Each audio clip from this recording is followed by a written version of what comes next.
নমস্কার বন্ধুরা, রূপা রন্ধনশালায় আপনাদের সকলকে অনেক অনেক স্বাগত জানাই। তো চলে এসেছি প্রতিদিনের মতো আরো একটা নতুন রেসিপি নিয়ে।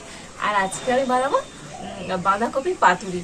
তো বাঁধাকপি তো বন্ধুরা আপনারা বাড়িতে অনেক রকম ভাবে রান্না করে খান, আর আমার মতো করে এই একবার বাঁধাকপি পাতুরিটা রান্না করবেন, দেখবেন বন্ধুরা দুর্দান্ত লাগবে আর খুবই ঝটপট হয়েও যায়। আর আপনারা সঙ্গে থাকুন আর প্রথম থেকে শেষ পর্যন্ত পুরো রেসিপিটা দেখতে থাকুন। আশা করি আজকের রেসিপিটা আপনাদের ভালো লাগবে। আর আজকে আমি বাঁধাকপি পাতুরির জন্য এখানে একটা বাঁধাকপি নিয়ে নিয়েছি। তো প্রথমে আমি বাঁধাকপিটা কেটে নেব।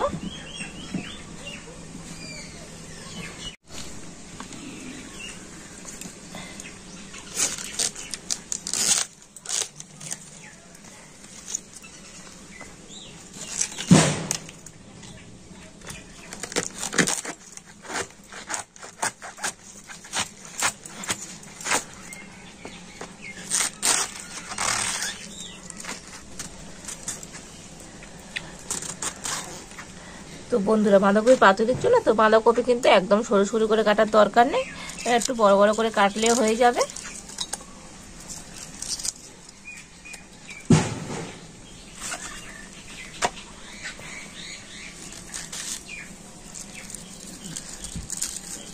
তো এইরকম বড় বড় করে আমি বাঁধাকপিটা কেটে নেব।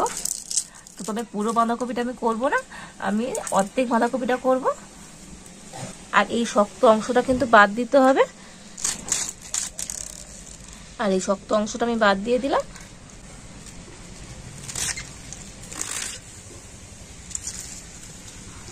তো এই অর্ধেক বাঁধাকপিটা আমি এইভাবে বড় বড় করে কেটে নিয়েছি।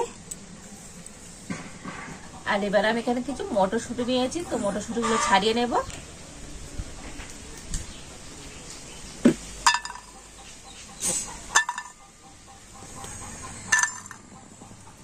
তো মটরশুঁটিটা তো আমি ছাড়িয়ে নিয়েছি।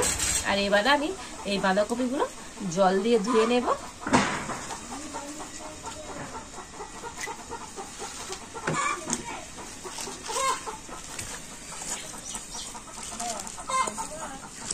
তো বাঁধাকপিগুলো আমি এবার জলের মধ্যে দিয়ে দিয়েছি।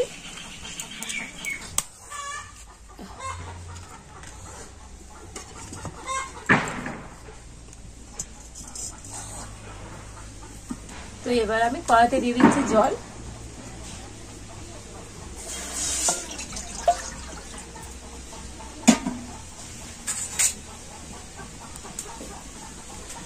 আর জলের মধ্যে আমি দিয়ে দিচ্ছি সামান্য পরিমাণ লবণ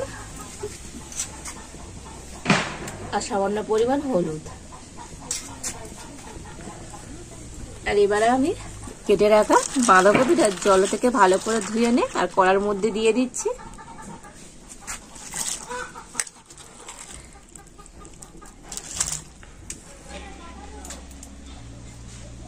আর এবারে আমি ঢাকা দিয়ে বাঁধাকপিটা ভালো করে সিদ্ধ করে নেব। আর ওদিকে বাঁধাকপিটা ততক্ষণ সিদ্ধ হোক। আর আমি এখন কিছু মশলা বেটে নেব। এখানে আমি 2 চামচ পোস্ত নিয়েছি, দিয়ে দিচ্ছি 2 চামচ সর্ষে নিয়েছি, 7-8টা কাজু বাদাম। তো আপনারা কাজু বাদামের পরিবর্তে চীনা বাদামও দিতে পারেন। আর নিয়েছি 2টো কাঁচা লঙ্কা। তো এই সমস্ত কিছু আমি একসাথে বেটে নেব।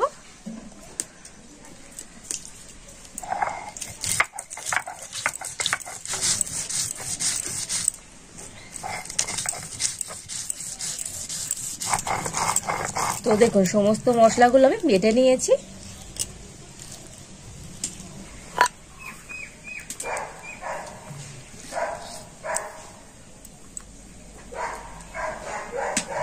আর এবার আমি ঢাকা খুলে দেখে নেব বাঁধাকপিটা সিদ্ধ হলো কিনা।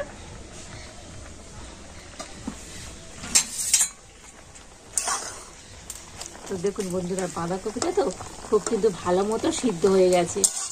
আর এখন আমি এটা নামিয়ে নেব।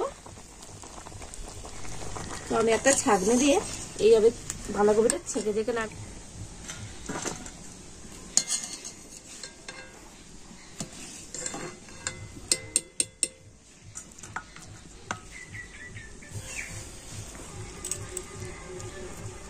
আর এখন আমি এই বাঁধাকপিটা কিন্তু ঠান্ডা করে নেব।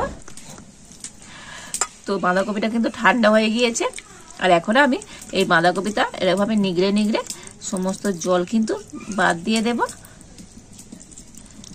তো যতটা সম্ভব জল আমি এরকম হাত দিয়ে নিগড়ে নিচ্ছি।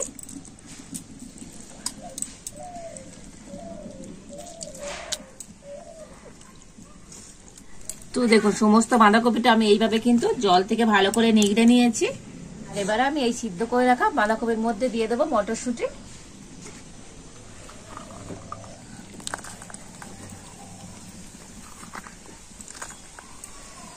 আর এবার আমি এর মধ্যে দিয়ে দেব সর্ষে, পোস্ত, কাজু বাদাম আর কাঁচা লঙ্কা বেটে রেখেছিলাম।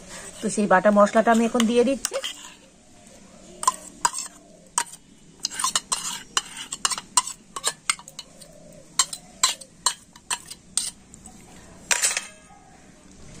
আর নিয়েছি সর্ষের তেল, তো আমি 2 চামচের মতো সর্ষের তেল দিয়ে দিলাম। আর এবার আমি সমস্ত কিছু ভালো করে মিশিয়ে নেব।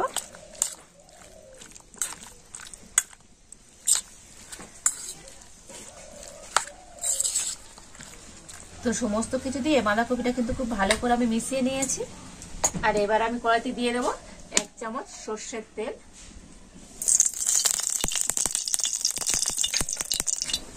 দিয়ে দিচ্ছি অল্প একটু কালো জিরে।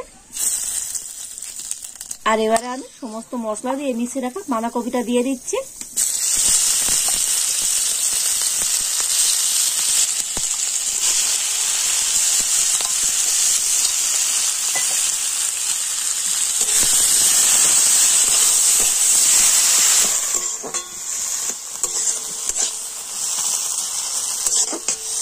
এবার আমি এর মধ্যে দিয়ে দিচ্ছি লবণ সামান্য পরিমাণে, যেহেতু সিদ্ধ করার সময় লবণ দেওয়া ছিল সেটি লবণটা একটু বুঝে দিতে হবে।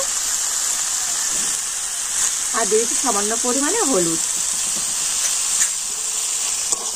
হলুদ আর লবণ দিয়ে এটাকে কিন্তু ভালো করে আমি নাড়াচাড়া করে নেব।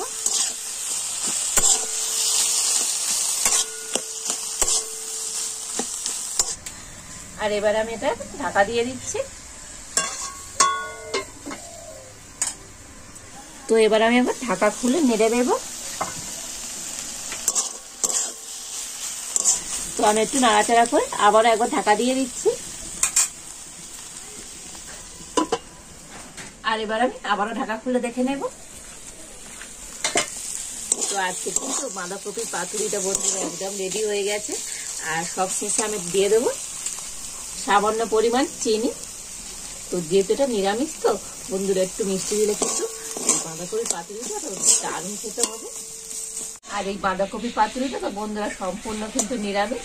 তো আপনারা কোনো নিরামিষ দিনে কিন্তু এইভাবে বাঁধাকপি পাতুরি বানিয়ে খেতে পারেন, দেখবেন বন্ধুরা দারুণ স্বাদ হবে।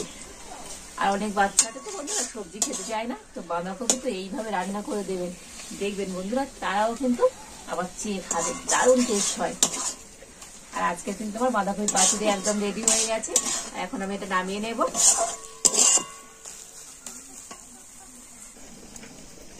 আর দেখতে হয়েছে দেখুন বন্ধুরা কত দুর্দান্ত।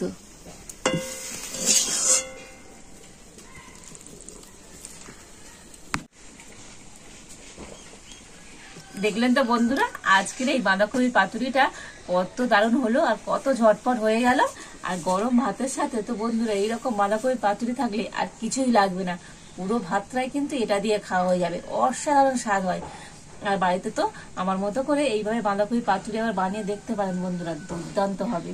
আর যদি আজকে আমার রেসিপিটা আপনাদের ভালো লেগে থাকে তো লাইক, শেয়ার, কমেন্ট করবেন। আর এইরকম প্রতিদিন নতুন নতুন ভিডিও পেতে আমার চ্যানেলটা সাবস্ক্রাইব করে পাশে থাকবেন। তো আজ এই পর্যন্ত, আপনারা ভালো থাকুন, সুস্থ থাকুন, দেখা হচ্ছে নতুন কোন একটা রেসিপি নিয়ে।